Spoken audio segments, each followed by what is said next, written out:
जे भारतीय संविधान यावल तालुक्यातील पाडळसे या गावच्या राहणाऱ्या रीना जितेंद्र फिरके या एम फार्मसीमध्ये चांगल्या प्रकारे त्यांनी हे संपादन केलेलं आहे। यशाचं गौरीशंकर गाठलेलं आहे आणि हे जितेंद्र फिरके त्यांचे वडील हे शिक्षक आहेत। एक चांगलं एक आदर्श कुटुंब आहे आणि ते पाडळसे या ठिकाणी वास्तव्याला आहेत आणि त्यांनी एक चांगल्या पद्धतीने त्यांची मुलगी रीना जितेंद्र फिरके यांनी एम फार्मसीमध्ये हे संपादन केलेलं आहे। ते प्रत्यक्ष आपल्या स्टुडिओमध्ये उपस्थित आहेत। ताई, माझा पहिला प्रश्न असा आहे की आपण चांगल्या पद्धतीने एम फार्मसीमध्ये हे संपादन केलेलं आहे, यशात उत्तुंग अशी भरारी मारलेली आहे, त्याचा आम्हाला सार्थ अभिमान आहे। तर हे यश संपादन करण्यासाठी आपला शिक्षणाचा प्रवास कसा झाला आणि आपण अभ्यास कसा केला याच्या संदर्भात आपण काय सांगा?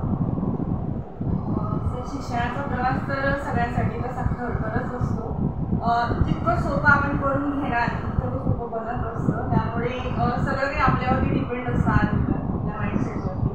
त्यामुळे मला असं म्हणायचं आहे की आपला माइंडसेट आधी त्याच्यासाठी तयार करायचा, म्हणजे आपला माइंडसेट जर पॉझिटिव्ह असला तर सगळं काही पॉसिबल होऊ शकतं। तर त्याच्यामध्ये आणि मला माझ्या आईवडिलांनी आणि शिक्षकांनी खूप जास्त मदत केली।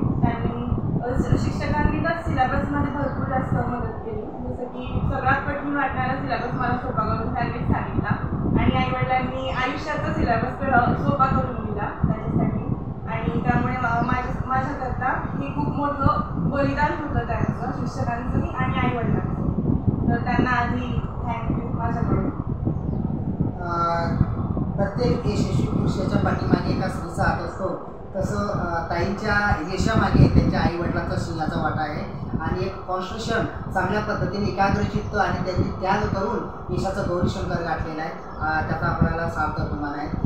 ताई, अजून एक महत्त्वाचा प्रश्न, आपण चांगल्या पद्धतीने उत्तुंग भरारी मारलेली आहे, एम फार्मसी यश आपण संपादन केलेलं आहे। तर एक आपण या संदर्भामध्ये आपण सोसायटीमध्ये समाजामध्ये काय मेसेज देऊ इच्छिता, आपण संदेश काय देऊ इच्छिता, काय सांगा? सर्वात आधी तर आपले जे थोर मोठे, आपले जे आपल्यापेक्षा मोठे, अनुभवांनी मोठे आणि सगळ्या बाबतीत मोठे जे लोक असतात ते आपल्याला जे सांगतात ते आजची पिढी ऐकतच नाही। आजची पिढी त्यांच्याकडे दुर्लक्ष करत असते, त्यांच्या मार्गदर्शनाकडे दुर्लक्ष करत असते, पण ते करून चालणार नाही। हे मी आधी सर्वात आधी या पिढीच्या सर्वांना सांगू इच्छिते की आपले जे थोर मोठे जे सांगतात त्याच्यामध्ये खूप जास्त तथ्य असतं।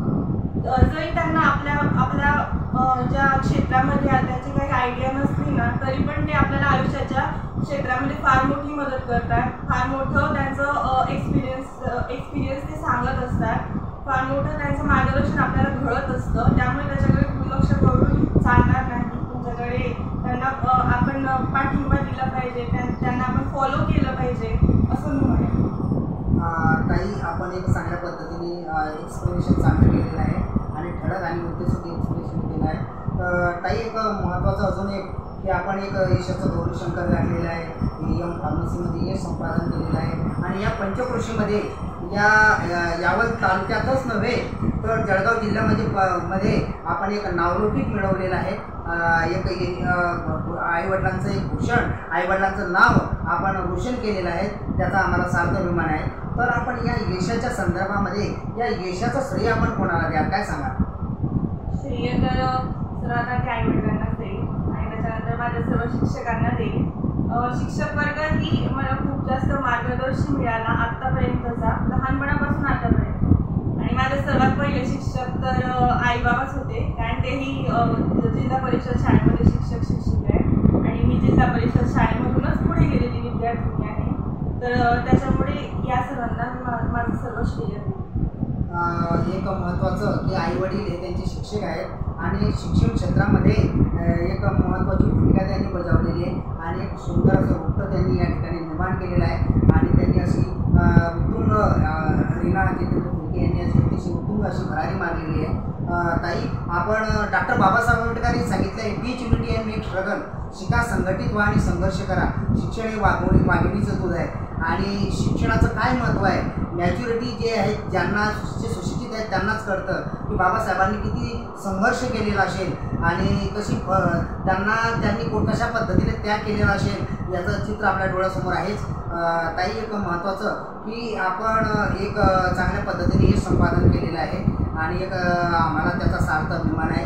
एम फार्मसीमध्ये आपण उत्तुंग अशी भरारी घेतलेली आहे. पंचक्रोशीमध्ये आपण आईवडिलांचं आपल्यासह आईवडिलांचं नाव रोशन केलेलं आहे. तर एक संदेश पण आपण सोसायटीमध्ये दिलेला आहे आणि शिक्षणाचा प्रवास एक शिक्षणाचा आपण इथपर्यंत शिक्षणाचा प्रवास कसा केलेला आहे याचं सुद्धा स्पष्टीकरण केलेलं आहे. तर भविष्यामध्ये आपला याच्यानंतर भविष्यामध्ये फ्युचरमध्ये आपला काय करण्याचा मानस आहे, आपण काय सांगाल याच्या संदर्भात? माझा पहिला जो वाटचालीचा मुद्दा आहे तो कदाचित डॉक्टरेटच असेल, पण त्याआधी मी सर्वांना सांगू इच्छिते की आता जसं आपण नोकरी शोधण्याच्या मागे फिरत असतो आणि त्याच्यानंतर आपण पॅकेजेसच्या मागे फिरत असतो, तर हे न करता आपलं काहीतरी करण्याचा जो उद्देश असतो तो सर्वांनी बाळगला पाहिजे. सो तोही माझा उद्देश आहे, काहीतरी व्यावसायिक करण्याचा, काहीतरी माझं स्वतःचं करण्याचा हा एक करिअरचा उद्देश माझा आहे आणि त्याचसोबत डॉक्टरेट पण मी कंप्लीट करेल.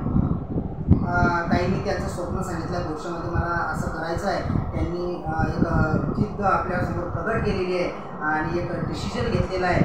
चांगल्या पद्धतीने त्यांच्या पुढील भावी वाटचालीस आपल्या TV24 आणि स्टार लाईव्ह न्यूजतर्फे त्यांच्या पुढील भावी वाटचालीस हार्दिक शुभेच्छा.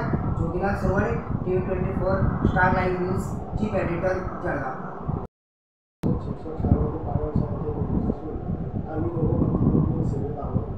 बालपणापासून माझी इच्छा होती की माझ्या मुलांनी दोन्ही मुलांनी जिल्हा परिषद शाळेत शिक्षण घ्यावं आणि माझ्या सहकार्यांनी त्याला उत्तम साथ दिली आणि आज त्या यशाचे बळ आमच्या मुलं चालत आहे. जिल्हा परिषद शाळेमध्ये शिक्षण घेतल्याने विद्यार्थी कुठल्याही प्रकारे मागे राहत नाही हे मला लोकांना दाखवून द्यायचं होतं. तसेच आम्हीही कोणत्याही क्षेत्रात कमी नसतो हे सुद्धा आमच्या विद्यार्थ्यांना याचं प्रमुख पटलं पाहिजे यासाठी आम्ही ही खटपट केली आणि त्या आमच्या खटपटीला आज एवढं उत्तुंग यश मिळालेलं आहे आम्हाला. त्यासाठी माझे सहकारी माध्यमिक शाळेचे शिक्षक, उच्च माध्यमिक शाळेचे शिक्षक तसेच तिथे सर्व एम फार्मसीचे कॉलेजचे शिक्षक त्यांना धन्यवाद. नमस्कार, माझं नाव कविता जितेंद्र पित्रे. मी बॉईज शाळेमध्ये बॉईज शाळेमध्ये पाडळसे येथे शिक्षिका आहे. माझी मुलगी जी एम फार्मसी झालेली आहे ती जिल्हा परिषद शाळेमधूनच शिक्षण घेऊन झालेली आहे आणि मराठी माध्यमातून झालेली आहे. मराठी माध्यमातून तिने पुढे उत्तुंग अशी भरारी घेतलेली आहे आणि तिच्या या यशाचे जे गमक आहे ते आहे तिचे शिक्षक आणि जिल्हा परिषदचे शिक्षक, नंतर उच्च माध्यमिकचे शिक्षक आणि कॉलेजचे शिक्षक आणि तिचे मित्रमैत्रिणी यांचेही खूप त्यांचे मदत मिळालेली आहे.